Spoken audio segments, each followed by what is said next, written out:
നമസ്കാരം, മലയാളി വാർത്തയിലേക്ക് സ്വാഗതം. ഇടുക്കി കട്ടപ്പനയിലെ ഇരട്ടക്കൊലപാതകത്തിൽ തുടരന്വേഷണത്തിനായി 10 അംഗ പ്രത്യേക സംഘത്തെ നിയോഗിച്ചു. എറണാകുളം റേഞ്ച് DIG പുട്ടവിമലാദിത്യനാണ് പ്രത്യേക സംഘത്തെ നിയമിച്ചത്. ജില്ലാ പോലീസ് മേധാവി TK വിഷ്ണു പ്രദീപിന്റെ മേൽനോട്ടത്തിലാണ് അന്വേഷണ സംഘം പ്രവർത്തിക്കുന്നത്.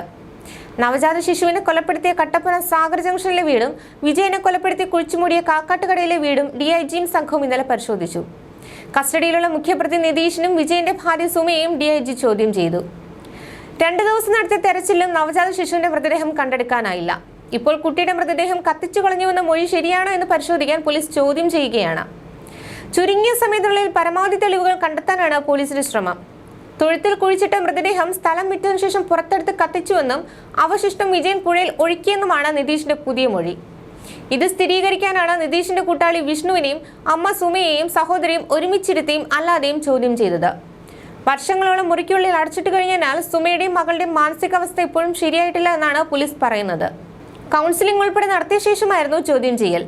കേസിലെ മുഖ്യപ്രതി നിതീഷിന്റെ കസ്റ്റഡി കാലാവധി ഇന്നാണ് അവസാനിക്കുന്നത്. കേസ് അന്വേഷണവുമായി ബന്ധപ്പെട്ട കൂടുതൽ വിവരങ്ങൾ ഇപ്പോൾ വെളിപ്പെടുത്താൻ കഴിയില്ലെന്ന് DIG കട്ടപ്പനയിൽ പറഞ്ഞു.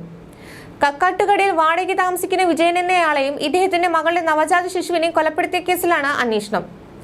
പ്രതികളായ നിതീഷും വിഷ്ണുവും പോലീസ് കസ്റ്റഡിയിലാണ്. കൊലപ്പെടുത്തിയ കുഞ്ഞ് നിതീഷിന് തന്നെയാണ്. മരിച്ച വിജയന്റെ മകളുമായി വിവാഹത്തിന് മുമ്പ് നിതീഷിന് ബന്ധമുണ്ടായിരുന്നു. ഇരുവർക്കും ജനിച്ച 5 ദിവസം മാത്രം പ്രായമുള്ള കുഞ്ഞിനെ നാണക്കേട് ഭയന്ന് കൊലപ്പെടുത്തുകയായിരുന്നു. കുഞ്ഞിനെ കൊല്ലുന്നതിന് കൂട്ടുനിന്നതും വിജയനാണ്. കുഞ്ഞിനെ വീടിനടുത്ത് തൊഴുത്തിൽ കുഴിച്ചുമൂടിയെന്നാണ് നിതീഷ് പോലീസിന് ആദ്യം നൽകിയ മൊഴി.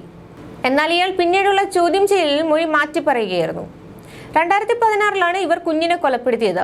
വിജയന്റെ മകളുടെ കൈക്കുള്ള ബുദ്ധിമുട്ട് പൂജയിലൂടെ മാറ്റാമെന്ന് വിശ്വസിപ്പിച്ചാണ് നിതീഷ് ഈ കുടുംബത്തിൽ എത്തിയതെന്നാണ് വിവരം. അതിനുശേഷം നിതീഷിന്റെ നിർദ്ദേശങ്ങൾക്കനുസരിച്ച് അവർ ജീവിത രീതി തന്നെ മാറ്റിയപ്പോൾ ബന്ധുക്കളിൽ നിന്നെല്ലാം നാട്ടുകാരിൽ നിന്നുമെല്ലാം അകലം പാലിക്കുകയായിരുന്നു. കക്കാട്ടുകടയിൽ കൊലപാതകം നടന്ന വീട് വിജയൻ വാടകയ്ക്കെടുത്തതെന്ന് ഉടമസ്ഥയെ തെറ്റിദ്ധരിച്ച ശേഷമെന്നും റിപ്പോർട്ടുകൾ പുറത്തു വരുന്നുണ്ട്. 2023 ജൂണിലാണ് വിജയന്റെ പേരിൽ വീട് വാടകയ്ക്കെടുത്തത്. വീട് പണി നടക്കുന്നതിനാൽ ഏതാനും നാൾ തനിക്കും മകനും താമസിക്കാനാണെന്ന് പറഞ്ഞാണ് വിജയൻ വീട്ടുടമസ്ഥയെ ധരിപ്പിച്ചത്. അജിത് എന്ന പേരാണ് വിജയന്റെ മകൻ വിഷ്ണു പറഞ്ഞത്. വിജയനും മകനും മാത്രമാണ് ഇപ്പോൾ താമസിക്കാനുള്ളതെന്നും ചെന്നൈയിൽ ബാങ്കിൽ ജോലി ചെയ്യുന്ന മകളും അവിടെയുള്ള ഭാര്യയും 2 മാസം കഴിയുമ്പോൾ വരുമെന്നുമാണ് വിജയൻ പറഞ്ഞത്. മകളുടെ വിവാഹമാണെന്നും അതിനു മുന്നോടിയായി 20 ഏക്കറിൽ വീട് പണി നടക്കുകയാണെന്നും വിശ്വസിപ്പിച്ചു.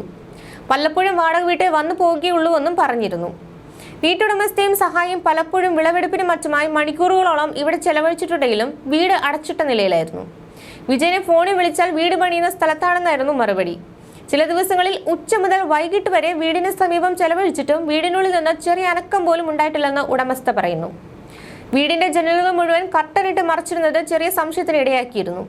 വീട് പണി നടക്കുന്നതിനാൽ താൽക്കാലികമായി വാടക വീടെടുത്തവർ എന്തിനാണ് ഇത്രയധികം കർട്ടനുകൾ ഇട്ടിരിക്കുന്നതെന്ന് സംശയം ജനിപ്പിച്ചു. സ്ഥലത്തെത്തിയപ്പോഴെല്ലാം ആരും അവിടെ ഇല്ലാതിരുന്നതിനാൽ പിന്നീട് വീടിനുള്ളിൽ കയറി നോക്കാനും സാധിച്ചില്ലെന്ന് വീട്ടുടമസ്ഥ മാധ്യമങ്ങളോട് പ്രതികരിച്ചു. ന്യൂസ് ഡെസ്ക്, മലയാളി വാർത്ത.